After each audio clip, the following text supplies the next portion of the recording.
After years of prolonged chieftaincy disputes and legal battles, the ancient kingdom of Oke-Igbo in Ile-Oluji, Oke-Igbo local government area of Ondo State, now has a new monarch. His Royal Majesty Oba Felix Akintoye Adeoye, who is now the 18th Oluoke of Oke-Igbo Kingdom, has ascended the throne of his forebears with a promise to restore unity and drive development in the kingdom. The Niger Delta region remains one of the most culturally rich regions in Nigeria, where traditional institutions continue to play a central role in community life. In Ondo State, Oke-Igbo Kingdom, located in Ile-Oluji, Oke-Igbo local government area, stands as one of such ancient settlements with a deeply rooted monarchical system built on rotational kingship among its recognized ruling houses. For generations, the stool of the Oluoke has served as a symbol of authority, unity, and cultural continuity for the people. Like many Yoruba kingdoms, the process of ascending the throne is guided by tradition, lineage, and community consensus, a system designed to preserve balance among the ruling houses. However, these processes were said to have been breached, leading to the emergence of the late Oba Babajide Lawrence Oluwole as the Oluoke of Oke-Igbo Kingdom in 2018, and his subsequent dethronement by the Ondo State High Court in April 2023.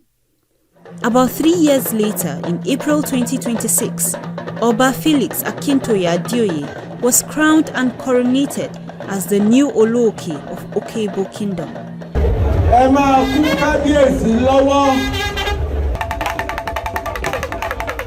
In Yoruba land, traditional rulers are not just cultural figures, but key players in community governance, serving as mediators, custodians of tradition, and liaisons between the people and government. In Oke-Igbo Kingdom, the Oluoke occupies this strategic position with high expectations that the new reign will restore stability after years of uncertainty.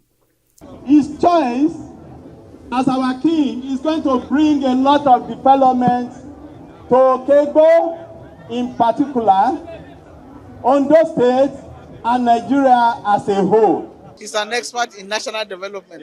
So by the time he combines everything, garnishes it, you will see that he has developed not only the nation but his own kingdom.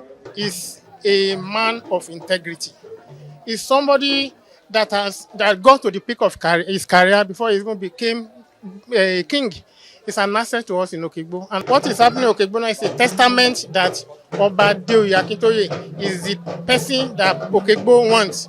And God has given us the king that we want in Oke-Igbo. And we believe during his own time, Oke-Igbo will continue to progress. For many indigenes, the ascension of the 18th Oluoke represents more than the installation of a king.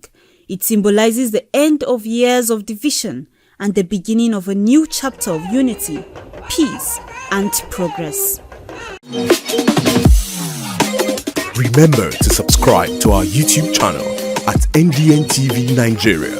Click on the subscribe button and be the first to get notifications.